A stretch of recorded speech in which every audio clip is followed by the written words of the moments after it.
Welcome back. Today we're going to take a look at small Pic displays. And in our earlier video we saw large Pic displays. And those large displays were just used by the music store retailer and were not offered to the public. The Pics that were on them were. Now, in case you didn't see that video, let me just show you a large display. So this display here, circa 1960, shows all the Pics that a customer might be interested in purchasing, and Deandre a card, but the card itself wasn't for sale. Now in this video we're going to look at cards that were for sale to the public. You could go in and actually just buy the whole 3-pack and take that with you. So that's what we're looking at here. Immediately, if you're getting familiar with Deandre Pics, you obviously see the Deandre bullseye, but in addition to that, we have the Rickenbacker over here. Now, the Rickenbacker is also made by Deandre. Let's make a few comparisons right off. This Rickenbacker is from 1956, and it features the bullseye that Deandre would later go on to popularize themselves with their own logo. This is the earlier use of it. As you can see, there's no actual print, just the impression of the bullseye itself right there. And a year later, we do see the Rickenbacker print. Now, that's not to say Deandre wasn't printing in 56 or earlier, but whatever the case here, they started featuring the Rickenbacker name on this particular card. Now, I'm not aware of any other cards from other years Deandre made for Rickenbacker, just the 1956 and 57. But coming over here to the 56, we see they're celebrating 25 years. In 1956, we have a illustration of a man playing guitar there. And moving down to the 57, we see the Rickenbacker print and a woman with a gray and blue photograph that looks like Carol Kay. And it may in fact be Carol Kay because that's what she looked like when she was younger. As many of you know, she went on to fame working in the Los Angeles studios, backing up so many great #1 hits that come out as part of the Wrecking Crew during that period of time. Another thing to take note of is the use of wheat straw in these Pics, and these wheat straw variants right here, as we can see, wheat straw variant. And that's red wheat, actually, what we call red wheat. And red wheat goes back to the 40s. Rarely do we see print. This is one of the rare occasions where there's actually print on red wheat type celluloid. And I'll just bring that up a little closer for you to take a look at. There's red wheat, and there's a pure wheat straw variation. I suspect that Deandre used the bullseye initially as a form of perfecting the way they were going to print on Pics, and that the bullseye was actually a centering device that would be used as a template prior to the impression of the Pic being the name of the Pic being placed on the Pic. But maybe it was something that appeared visually appealing, and they decided we'll market that. But that's what I'm speculating anyway. Moving down here now to the Deandre professional Pics, we see we have numerous variations, two obvious variations right here, but then there are little differences. The background orange is much deeper than this yellow, as we could see here, and I have these arranged according to what I believe to be the oldest, that being just the bullseye occurring late 50s, early 60s, and then in the middle 60s, you have the bullseye, but now with the Deandre logo. And here again, and you can see numerous configurations. That's why I kept all these, because the Pics they have on them aren't the same Pics. Here we have a mother of pearl, a pure mother of pearl, and there's a black mother of pearl. Here it's just mother of pearl, with two variations of mother of pearl at that. And then we have the speckled, and this copper striated color here, and a speckled again. And down here we have the mother of pearl, and on either side the tortoiseshell. So the Pic configuration in terms of the color of the Pic is different for all of these. And this is This occurs in the late 1960s, this celluloid here. So we could say that this was a change, this bullseye card, from these bullseye cards from late 50s to mid-60s to this one here that started to be printed in the late 60s. Now over on the right here is just a display. It looks like it was probably used by Deandre at the NAMM trade show. It doesn't have their name in print on it, but what it does have is one of their Pics with the name right there. And here we could see it with in the ad-lib configuration on Mosaic, and here with the bullseye configuration on Mosaic. Karma Records, Atco Records is on here. 2 music stores, Fast Eddie. Really nice card. And the fact that we know that these were produced in the late 60s, early 70s tells us the time period they're from too. So interesting group here, all made by Deandre. But we got many more to see, so let's move on with those, from those now, and let's take a look at something else. Deandre produced Pics once again. Nothing to indicate Deandre made these EKO Pics. EKO being a brand of guitar made in Italy that was very popular here in the 1960s. And this is all 6 known variations of the EKO card. And I have them arranged top left to moving right and down, just as you would read from rarest to most common, the red here.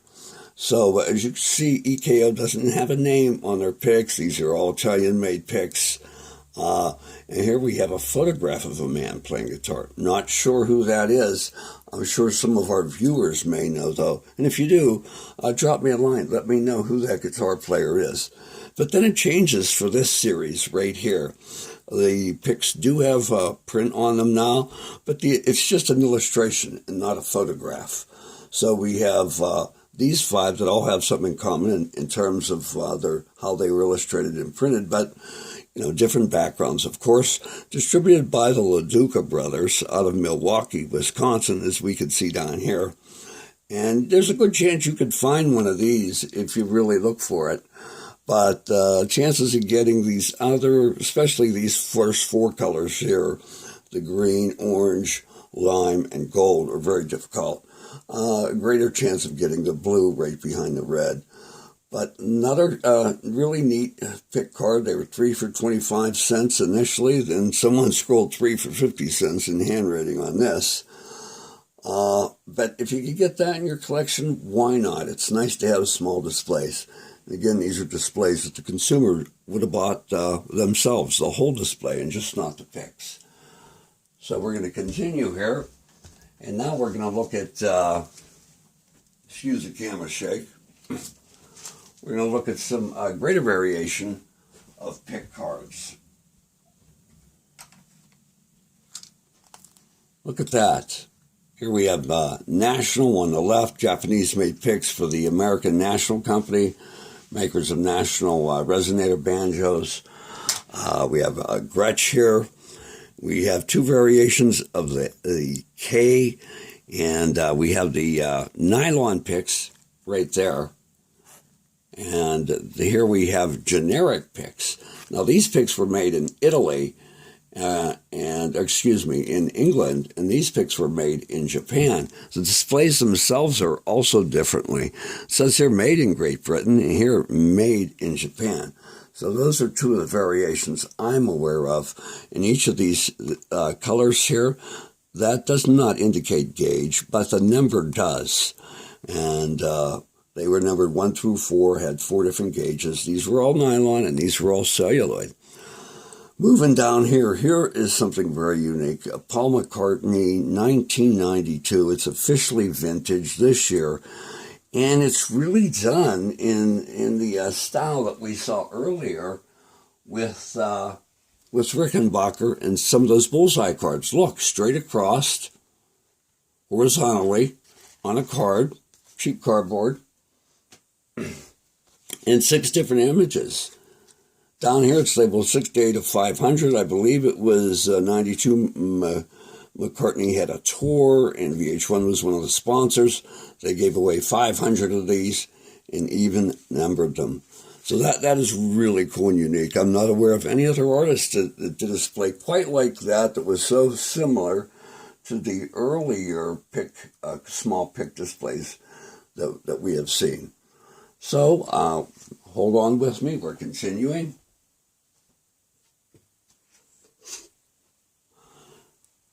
Here we go. Sears and Roebuck. Can you believe that? Sears Silvertone was their guitar, one of the guitars they featured. There we go. We see Silvertone here. And so we know Sears sold that, even though it doesn't say Sears. But here it's actually saying Sears. Generic Pics, but it says Sears. Two really cool, unique cards. And it says made in Italy, which is true. The Pics themselves were made in Italy. Now this one says made in the U.S. That simply means that Deandre in the card itself was probably made in the U.S. But the celluloid at this period of time, 1960s, did in fact come from Italy. Here's Galli, the oldest Pic company in Italy. And these Galli Pics, again, were, I believe, distributed probably by La Duca, and it has their logo on it. Very nice celluloid right there, striated celluloid. We could see that we've seen some German Pics done up with as well. And here's Blisson, also from Italy, circa 69, 70 period of time. Different shapes of nylon Pics when nylon was big, from the mid-60s to the mid-70s. And here's a Galli display with strings and Pics in it, made from Italy. So here we have three made in Italy, all the Pics here being made in Italy, and these Sears cards here on the right. All right, we still got more to go. Hang in there. I was hoping this would not be an extended video. However, this looks like it's going to end up being one of my longest. So here, we don't have Pic cards, but packaged Pics themselves, and they come from the 60s. We know the Duo Pic, and this was the original packaging, by the way, with instructions. The Duo come out in 67, at least it's shown in a Grossman catalog. Gene Lease, a real popular LA guitar instructor from Manhattan Beach, which is the LA area.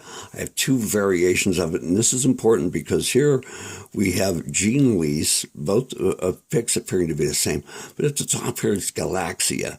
So Galaxia was distributing Gene Lease Pics, and by the way, he even shows his address right there, or at least his city, Manhattan Beach. And here we just have Galaxia, and even though the packaging is the same, I choose to keep two of them because they're different styles of celluloid. Again, looking for variations. Columbia Records, late 60s, early 70s. Three different Pic shapes right there. And some nice shapes as well. Variation of 351, but it looks like a standard 351. Polished and beveled. That's old school language for Pic talk and cells. No one talks about polished and beveled now because all Pics are polished and beveled. Here is a 1960s Bruno metal Pic, and that was probably quite novel at the time. This one is actually flexible, and it tells us it was made in Milford, Massachusetts. Guitar, mandolin, and banjo. Now, the fact they mention all three of those equally indicates mandolin and banjo were still big. They were all three big back in the 1930s. So there we have packaged Pics. Not a Pic card, but they are packaged. Now we're going to diverge a little bit and take a look at some other packaging here. Here we have these felt-coated Carpe hearts, and we see that they're made in Teaneck, New Jersey, by a man named A. Carpe, or at least businessman that chose to distribute them. And here we have two Gibson personal containers, late 50s to early 60s. One says, "Pick the Stars," the other one, "Favorite of the Stars." Now, Stars did indicate the top guitarists at the time that endorsed them, and including Barney Kessel, Tel Farlow, as well as others.